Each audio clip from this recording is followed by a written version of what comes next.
Many Africans left their homes with big dreams, success in bag and courage in heart. They believe that America is the promised land, that America is the land of milk and honey, and that success will bloom in a foreign land and hard work will pay. Now, after moving to the United States, some of them feel like that is not the life they expected, and they feel heartbroken and now want to move back to Africa. Even some of the Caribbeans now want to move back to the Caribbean. They're so tired of working paycheck to paycheck to pay for the bills. So guys, without further ado, let's dive in straight to the video. Credit belongs to the original creators of these clips. I'm your presenter, Judy. Hello guys, how you doing? So I want to be honest with you. Right now it's 10:52 in the morning, and I'm in the U.S. I grew up in a small town in Kenya, a small village called Mabera. This is in Migori County, and honestly, right now I feel like I'm tired. I'm exhausted. I feel like I've wasted my time being in this country. I feel like I'm not making any progress apart from, waking up every day to pay bills, go back to work, pay bills every day, and send money back to Kenya and probably build a very big house that I might not even live in. Hopefully, if I go back to Kenya once in a year, I get to live in that house like a couple of days, because sometimes when I'm in Kenya, I only have to be there for 3 weeks unless you want to come back to America and you find that your job got rid of you, or maybe the bills are waiting for you. So I feel like there's a loop, there's a hamster loop that is happening in America, and I really struggle to get out of that loop. They put you into a credit system, make you pay bills, and keep building your credit to get more loans, and the more loans are gonna make sure that you're getting stuck in the same spot. So I feel like I've been doing the same thing over and over and over again. I have a car right now that I drive that I have to finish paying in the next 6 years. I have rent, I have a phone bill, I have insurance, I have groceries that I have to buy, and this is something that I have to do for the next 10, 20, 30 years that I plan to live in this country. But I feel like I'll be in the same loop forever unless I get out of the system. I get out of this loop that makes me feel like I'm in a circle that never ends. Because honestly, I'm gonna be honest here, life is not here. There's no life, bro. Like, these are houses and houses and houses and cars, and I'm sitting outside here by myself. You can't even get to see a neighbor saying, "Hi, how you doing? How you feeling?" Nobody cares for you, bro. You wake up every day, and back home, if you find this kind of environment, it feels like some people moved out of that place. It's a deserted place. Nobody lives there. But here, people are in their houses. They're just chilling. Depression is real. Nobody cares about you. Nobody really is concerned about your welfare. Nobody even wants to love you genuinely. So I feel like this American dream is just a dream. People got to wake up, People have to wake up and say, we have to chase life. You people have to wake up and come outside and say to people, hey, how you doing? How you feeling? I care for you. I love you. Those are the things that people need. People are not meant and created to stay in isolation. We are meant to stay as human beings, social human beings, live together, work together, play together, bro, live together.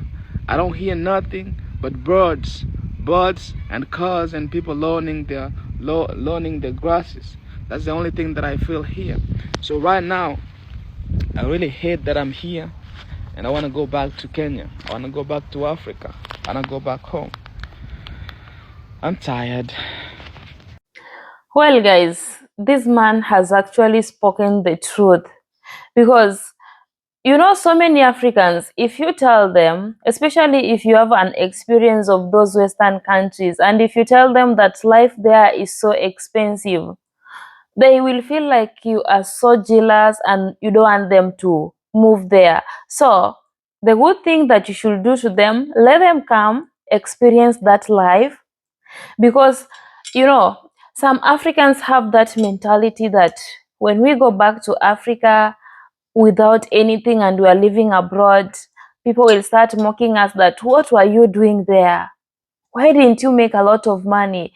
They don't know that the Western countries, you have to pay for the bills. You have to work every day, because if you don't work, there is no one who is going to pay for your bills. And again, in Africa, we are used to that social life. But in the Western countries, I can say that social life is there, but it's not as much as in Africa. In Africa, we have that communal life. You can hang out with friends anytime you want. There are a lot of impromptu visits, but in Western countries, you must book for an appointment, even if you want to visit your friend, even if you want to visit your closest relative, you must book for an appointment. And by this guy saying that he doesn't even know his neighbor, that is really true. You can be living with your neighbor even for decades, you don't know each other. But in Africa, that one doesn't happen. We hang out with everyone, you know your neighbor visits you more than often. So those Africans who still want to move to the United States or perhaps Europe, you are allowed to do so. You better go there and experience the life, rather than saying that, oh, these people are so jealous, they don't want me to go there. And even those Africans who are abroad, you know, they have a very hard tax. You have to cater for your family back in Africa, because they know, they have that stereotype that if you are in the Western countries, you have money, you smell money. I think some of them always think that people are planting money in the Western countries, that when you wake up in the morning, you are just going there to pluck money, then you send to them, not knowing that you easily fall into depression because you have to work each and every time to get that money. Sometimes you can't even afford a meal because you are working to pay for the bills. You are working to pay for that car, to pay for your phone. Because you know, in Africa, we are not used to this credit thing. If you want to buy something, you just pay for it. Or unlike in the Western countries, you must use, sometimes you must use credit to buy it. So guys, let's continue watching this video. So, you're saying that if I'm really actually tired and depressed in America, what am I doing? I know people are struggling in Kenya. But bro, trust me, there's a different kind of struggle in Kenya, and there's a very different kind of struggle here in America. So I got here in 6 years ago, and I never believed that, the life that I left in Kenya, being in campus, living with a roommate, like having someone in your apartment that you just share the room with or the bills with, and you're actually gonna live that way until you have your own apartment. That lifestyle of living with someone, and bro, you cannot even touch their food. They leave when you go in the apartment, or maybe when you leave, that's when they come. That kind of life is a life that I only experienced when I was in campus in Kenya. But trust me, the people that you see here in America, they come back home, they flex with money, they drive cars that they rent. That is the life that people live here, bro. People live with roommates, bro, because you cannot actually afford to rent an apartment if you have a single job, bro. People have 3 jobs. I do 3 jobs. I do 3 jobs, bro. And I'm not gonna lie here, I do 3 jobs. And still, it's hard for me to actually pay the bills for an apartment and pay the bills for the things that I have to pay. Trust me. Sorry for that. I hope you guys can hear me. Trust me, the life in Kenya, my mom lives in Kenya, and she doesn't even have to go to work for a whole month, and she's still gonna survive. Here, bro, I lost a job for like 3 months, right? And those 3 months, if you don't have the insurance, like pay you the unemployment benefits, bro, you messed up, bro. Like, you really F upped. Like, bro, that's how life is here. And that's why there's a day when I went to pick a student from the airport, bro. He was from India. He was coming to study here, and I gave him a ride from the airport, bro. And when we went to a stop sign, there was someone begging there, and this guy, I told him, look at that person, he's homeless. And he said, no, look, he's white. And I'm like, what? So we have the mentality that white people or people who are in America, they don't struggle, bro. I've seen homeless people here. Unless your history is very clean, unless your stuff is very clean, it's very easy to get messed up here. So I'm saying I'd rather struggle in Kenya, have a small job that is able to pay your bills. And I'm not telling that you're not supposed to come here, bro. Coming here has been a blessing to me, has made me feel like I've helped people back home. I've done my part. But still, there's a part of me that is missing. I don't know how to explain this. When I go back to Kenya, I feel like I'm ahead, and there's people that I used to hang out with that we cannot click anymore because, bro, we don't think the same. And when I come here, I don't fit because this country will never accept you as who. You'd rather do your stuff, go back to Kenya. The kids you have here will never want to go back to Kenya. When you go back to Kenya, the country doesn't still feel like you belong. So you nowhere. It's called a culture shock, bro. And this culture shock is real. And that's why most people here are going through a lot. So this story that I'm telling you is real. It's happening to me. There are things I never used to do, and now I'm doing them because, bro, I'm so lonely. I'm so lost. I feel like I don't know what to do, bro. So guys, this man is actually speaking the truth. The struggles back at home in Kenya or in Africa are so different from the struggles that people in diaspora are experiencing. Yes, he said that he's working 3 jobs. But in Kenya, if you have those 3 jobs and they're paying you so well, you will be a rich person. But in diaspora, those 3 jobs are sometimes not even enough because you must pay for all those bills. And for instance, he mentioned that the life he's seeing in America is the life he was seeing back at home when he was in campus. Yes, when I was in campus, it was kind of different. It was not that much because let me say that my neighbors, we were social. We were so social with each other. We interacted freely, like siblings. But some people, they won't even dare talking with you. Like they will see you as nothing. Then again, we had that mentality that white people have money, white people are not homeless, they are living good life until you start exploring. If you don't move to those countries, you still have that stereotype that these people are well off. There are even some white people on the streets, they are so homeless. I've witnessed with my naked eyes on the streets. I was like, what? These people are on the streets. Is when my mind started waking up that, the world is just one world. It's not only black people who are homeless, who are on the streets.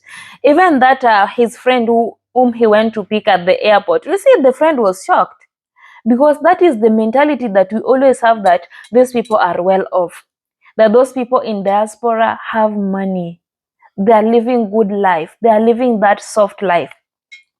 Wait until you move there. Culture shock is real.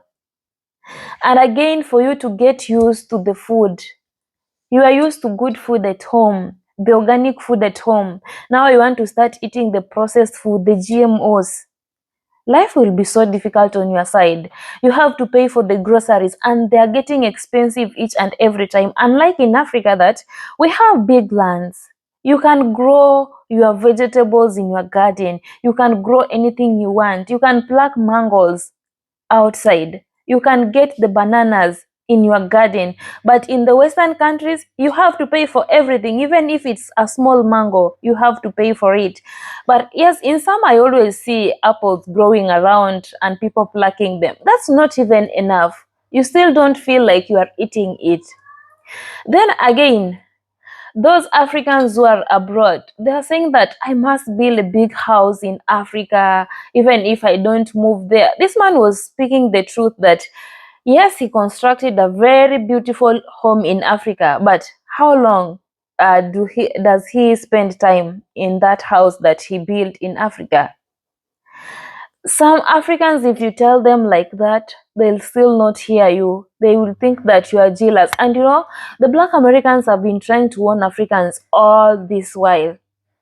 And even I uploaded a video of white folks trying to warn Africans not to move to Europe or to the United States because there is no life there. Honestly, life is getting expensive each and every time. And that's why you see majority of the people, the Black Americans, the Caribbean, some of the white folks, they are relocating back to Africa and the Caribbean because they can't afford life anymore in their countries, in their continent. So guys, let's watch this clip again.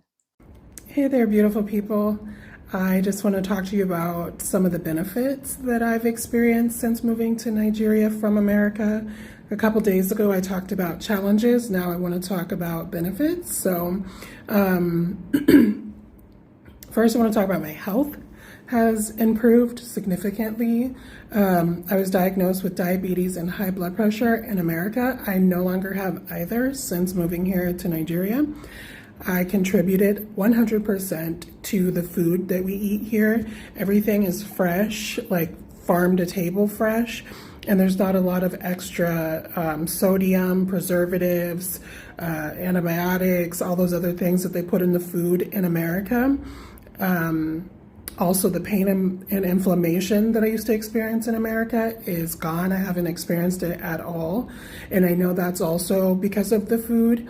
We we don't eat genetically modified and bioengineered food here in Nigeria, especially when you get your food from the market.